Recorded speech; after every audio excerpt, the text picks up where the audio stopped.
Hello दोस्तों, हमारे YouTube channel RB प्रसाद में आपका स्वागत है। दोस्तों, जैसा कि जानते हैं कि अपने YouTube चैनल के माध्यम से हम फिजिक्स, मैथ एवं साइंस से संबंधित फैक्ट्स को देते रहते हैं।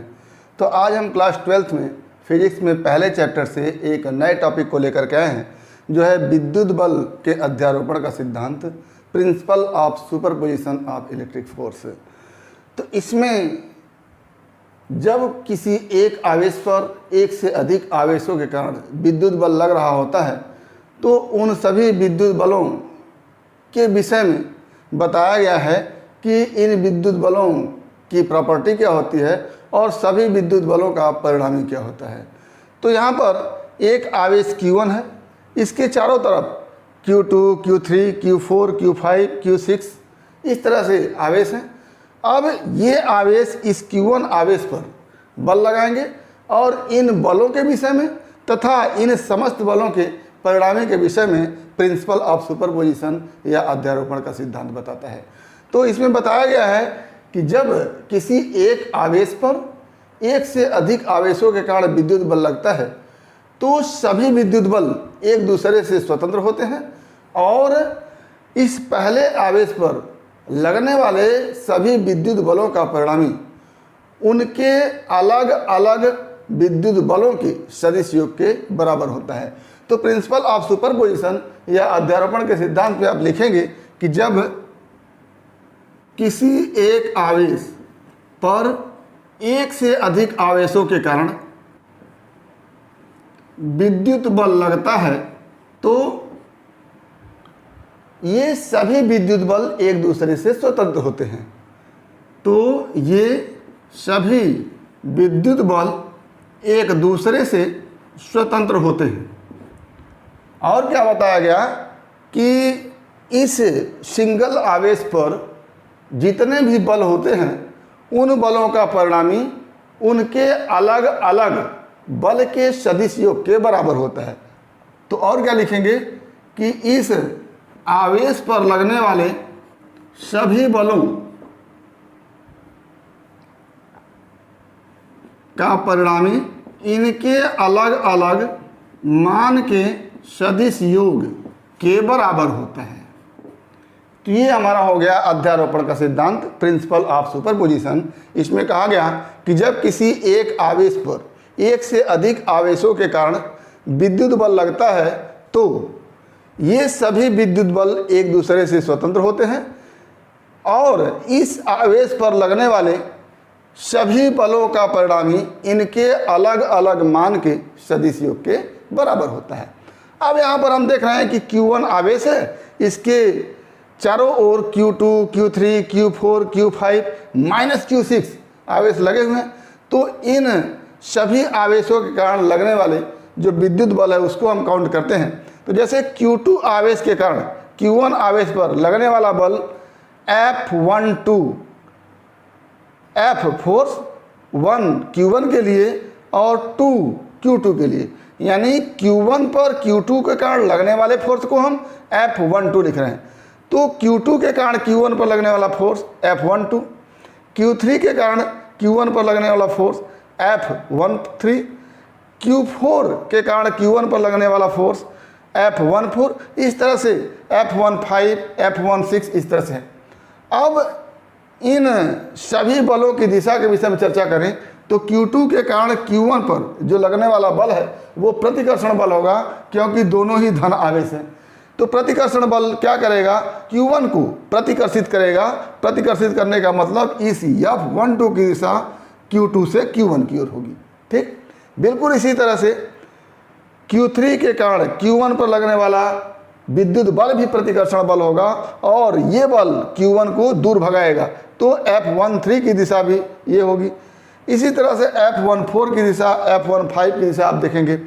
F16 की बात करते हैं तो ये Q6 माइनस है और Q1 प्लस है। तो ये Q6 Q1 पर बल लगाएगा, आकर्षण बल, और ये इसको अपनी तरफ खींचेगा। तो अपनी तरफ खींचने का मतलब कि F16 जो होगा वो Q1 से Q6 की ओर होगा। अब यहाँ पर हम दूरी की बात करें तो Q2 की दूरी R2 लिख लेते हैं, Q3 की दूरी R3 लिख लेते हैं, Q4 की दूरी R4 लिख लेते हैं, Q5 की दूरी R5 लिख लेते हैं, और Q6 की दूरी R6 ले लेते हैं। अब हम इसके पहले विद्युत बल के सदिश स्वरूप को पढ़ चुके हैं, तो उसी रूप में F12, F13, F14, F15, F16 को देखेंगे। तो पहले हम देखते हैं कि मान लिया Q1 आवेश पर अन्य आवेशों के कारण लगने वाला विद्युत बल क्रमशः F12, F13, F14, F15, F16 dot dot dot करके अगर n आवेश हैं तो F1n है। अतः अध्यारोपण के सिद्धांत के अनुसार Q1 पर परिणामी बल, परिणामी विद्युत बल, यहाँ विद्युत बल की चर्चा कर रहे हैं हम, तो विद्युत बल जिसको हम F से लिखें तो F इक्वल टू क्या हो जाएगा, इन सभी बलों का सदिश योग। तो क्या लिखेंगे, F12 plus F13 plus F14 plus F15 dot dot dot करके प्लस F1n। इस तरह से ये हो गया हमारा विद्युत बल के अध्यारोपण के सिद्धांत के अनुसार फार्मूला। अब हम F12, F13, F14 का कूलाम के नियम के अनुसार मान देखेंगे। तो क्या लिखेंगे कि कूलाम के नियमानुसार, कूलाम के नियमानुसार क्या लिखेंगे, F12 इक्वल टू F12, ये Q2 Q1 पर कितना बल लगाएगा उसको अगर देखें तो क्या देखेंगे, सबसे पहले तो लिखेंगे 1/4 पाई एप्सिलॉन 0। आवेश है Q1 और Q2, दोनों के बीच की दूरी R2 है, तो R2 का क्यूब लिख लेंगे क्योंकि हमको वेक्टर के रूप में लिखना है। तो यहाँ क्यूब हो जाता है इनटू R2 से 1 की तरफ फोर्स लग रहा है तो R21 वेक्टर। ये इसी तरह से F13 लिखेंगे तो F13 इक्वल टू क्या हो जाएगा, 1/4 pi epsilon 0 Q1 into Q3 by R3 का क्यूब इंटू R, ये 3 से 1 की ओर बल लग रहा है F13, तो लिखेंगे R31 वेक्टर। ये जो वेक्टर है R21, इसका परिमाण R है और दिशा 2 से 1 की ओर है। इस तरह से आप F14 अगर लिखें तो लिखेंगे 1/4 pi epsilon 0 Q1 into Q4 by R4 का क्यूब इंटू R41 वेक्टर। ऐसे चलते हुए चलेंगे तो F15 लिखेंगे, F15 equal to 1/4 pi epsilon 0 Q1 into Q5 by R5 का क्यूब इंटू R51 वेक्टर। अब यहाँ पर हमको ध्यान देना है कि ये Q6 माइनस है और ये Q1 पर आकर्षण बल लगाएगा, यानी इस F16 की दिशा जो होगी वो 1 से 6 की ओर होगी। तो इसको क्या लिखेंगे, F16 equal to 1/4 pi epsilon 0 Q1 into Q6 by R6 का क्यूब इंटू, यहाँ पर उल्टा हो जाएगा। इसी तरह से हम लिखेंगे F1n equal to 1/4 pi epsilon 0 Q1 into Qn। यहाँ पर जैसे छठवें के लिए Q6 लिखे थे, पाँचवें के लिए Q5 लिखे थे, यहाँ पर nवें के लिए Qn लिख देंगे, Rn का क्यूब इंटू Rn1 वेक्टर। nवें आवेश को हम प्लस आवेश मान रहे हैं, इसलिए यहाँ पर जैसे 4-1 है, 5-1 है, तो यहाँ पर n1 हो जाएगा। सॉरी, ये 1 6 हो जाएगा। क्यों? क्योंकि छठवें आवेश के कारण आकर्षण बल लग रहा है, तो Q1 से Q6 की ओर लगेगा, यानी यहाँ पर R16 हो जाएगा। अब यहाँ पर इन सभी बलों को इस अध्यारोपण के सिद्धांत वाले फॉर्मूले में क्या करेंगे? ऐड कर देंगे। तो क्या हो जाएगा? अतः संपूर्ण बल F इक्वल टू, इन सभी को हम क्या करेंगे? ऐड करेंगे। तो सभी में देखिएगा ये पोर्शन कॉमन है, ये सब में होगा 1/4 पाई एप्सिलॉन 0 Q1।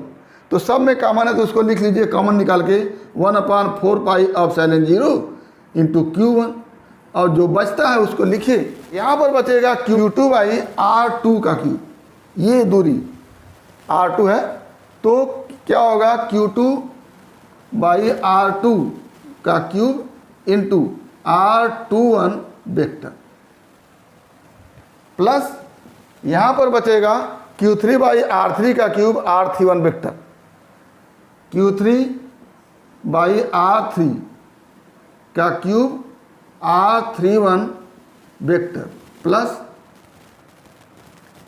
ऐसे करते जाएंगे Q4 के लिए, Q5 के लिए। फिर यहाँ पर Q6 के लिए देखें तो लिखेंगे Q6 by R6, Q6 by R6 का क्यूब इंटू यहाँ पर 16 है, क्या है? R16 वेक्टर के रूप में। तो इसको आप माइनस करके लिख सकते हैं R61 वेक्टर के रूप में। तो जैसे यहाँ पर 21 लिखे हैं, 31 लिखे हैं, यहाँ पर 61 लिख दीजिए। क्या लिखेंगे? R61 वेक्टर के रूप में, लेकिन माइनस के साथ लिखेंगे, तो ये माइनस यहाँ पर लगा देंगे, ये माइनस। अब आगे इसी तरह से n आवेश के लिए लिखेंगे प्लस Qn बाई Rn का क्यूब Rn1 वेक्टर। ये हमारा हो गया विद्युत बल के अध्यारोपण के सिद्धांत के अनुसार इस Q1 आवेश पर लगने वाला संपूर्ण बल। तो यहाँ पर हमने देखा कि अध्यारोपण का सिद्धांत क्या होता है, और अध्यारोपण के सिद्धांत के अनुसार किसी एक आवेश पर अन्य आवेशों के कारण जो लगने वाला बल होता है उसका परिणामी क्या होता है। तो यहाँ पर इसको एक दूसरे रूप में भी देखते हैं कि बहुल आवेशों के कारण, एक दूसरा टाइटल भी इसको देते हैं कि बहुल आवेशों के कारण किसी एक आवेश पर लगने वाला विद्युत बल। तो यहाँ पर ढेर सारे आवेश हैं, Q2, Q3, Q4, Q5, Q6, ये ढेर सारे आवेश हैं। ये सारे आवेश किसी एक आवेश Q1 पर बल लगा रहे हैं। तो इस बल के संदर्भ में हम अध्यारोपण का सिद्धांत भी देखते हैं, और इसी को टाइटल देते हैं कि बहुल आवेशों के कारण किसी एक आवेश पर लगने वाले विद्युत बल का परिणामी।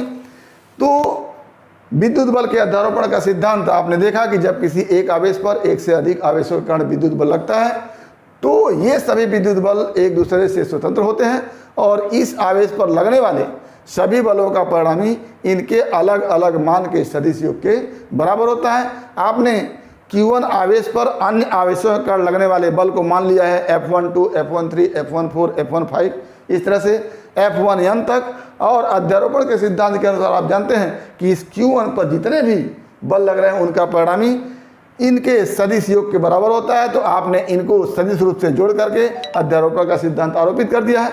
इसके बाद इस F12, F13, F14, F15 को कूलाम बल के अनुसार आपने सदिश रूप में लिखा है, और इन सभी का मान कूलाम बल के अनुसार रख करके आपने परिणामी बल को काउंट किया है। तो ये हमारा रहा प्रिंसिपल ऑफ सुपरपोजिशन, विद्युत बल के अध्यारोपण का सिद्धांत। उम्मीद करते हैं कि आपको टॉपिक समझ में आया होगा। अगर इसमें किसी प्रकार की समस्या है तो आप हमारे YouTube चैनल के कमेंट बॉक्स में कमेंट करके अपनी समस्या का समाधान करेंगे। और यदि वीडियो क्लिप पसंद आए तो प्लीज़ लाइक करेंगे, शेयर करेंगे, साथ ही हमारे YouTube चैनल को सब्सक्राइब अवश्य करेंगे, ताकि हमारे द्वारा दिए गए हर वीडियो क्लिप का नोटिफिकेशन आपको मिलता रहे। तो उम्मीद करते हैं कि आप हमारे साथ लगे रहेंगे। आज बस इतना ही। अगला टॉपिक अगले वीडियो क्लिप में एक बार फिर आपके भविष्य के लिए बेस्ट ऑफ लक। धन्यवाद।